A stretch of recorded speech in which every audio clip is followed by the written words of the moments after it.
Cette cérémonie de remise du drapeau national ne constitue certainement pas une première pour beaucoup d'entre vous, mais nous la vivons toujours avec la même chaleur, la même densité émotionnelle et la même ferveur. Car comme vous le savez, il s'agit d'un moment chargé de symboles et de signification pour celles et ceux qui ont le redoutable privilège de représenter le Sénégal à l'occasion des Joutes sportives internationales. Ce matin donc, en fidélité à une tradition bien établie, nous avons l'insigne honneur de vous remettre, au nom de son Excellence M. Macky Sall, Président de la République, le drapeau national en signe d'encouragement et de soutien de la nation dans le cadre de votre participation à la Coupe du monde de football de plage. En le faisant, nous avons le sentiment et l'intime conviction que vous le tiendrez droit et haut pour honorer encore une fois votre pays dans ce concert mondial des nations aux Bahamas. En effet, cher Lion, ce n'est pas la première fois que vous prenez part à une Coupe du monde de football, de beach soccer. Vous en êtes exactement, si je ne me trompe, à votre 6e participation, avec comme point d'orgue une place honorable de quart de finaliste en 2011 en Italie.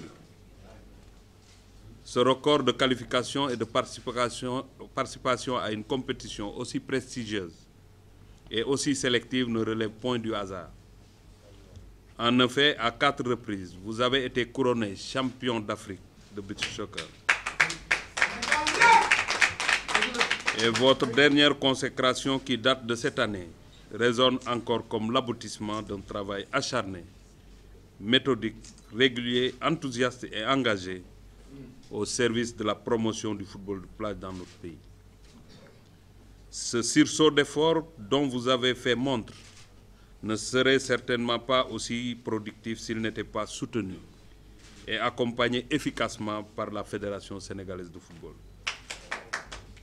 Je rappelle que dans le cadre de ce soutien et de cet accompagnement, un championnat régulier est organisé depuis 2016, ainsi que des stages d'entraîneurs et d'arbitres pour assurer une gestion durable conséquente de la discipline.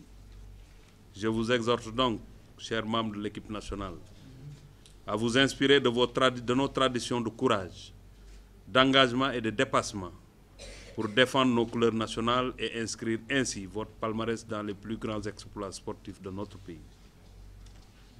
Les résultats que vous avez déjà obtenus en Afrique et dans le monde sont la preuve tangible que vous êtes capable du meilleur aux îles Bahamas. De toute façon, la détermination que je lis sur vos visages et les échos que j'ai reçus de vos stages de préparation m'autorisent à nourrir les plus grands espoirs pour votre groupe. Je voudrais aussi féliciter et encourager les membres du staff technique, parmi lesquels notre cher compatriote Ibrahima Ndiaye Chita, dont le nom et l'identité se confondent désormais avec l'introduction et la promotion du football de plage dans notre pays. Au moment où le doute et l'incertitude étaient les sentiments les mieux partagés, vous avez mené un combat épique pour promouvoir le football de plage et aujourd'hui, votre persévérance, votre foi ont produit les résultats encourageants que l'on connaît aujourd'hui, bien évidemment avec l'appui de la Fédération sénégalaise de football. Et ce n'est que justice et reconnaissance si le terrain érigé à l'intérieur du centre de football Jules-François Bocandé porte votre nom. Donc nous profitons de l'occasion pour vous féliciter et vous encourager. Je félicite donc très chaleureusement le président Augustin Senghor et toute son équipe pour cette belle initiative qui honore, au-delà de la personne de Chita et de sa famille, toutes les anciennes gloires du football sénégalais.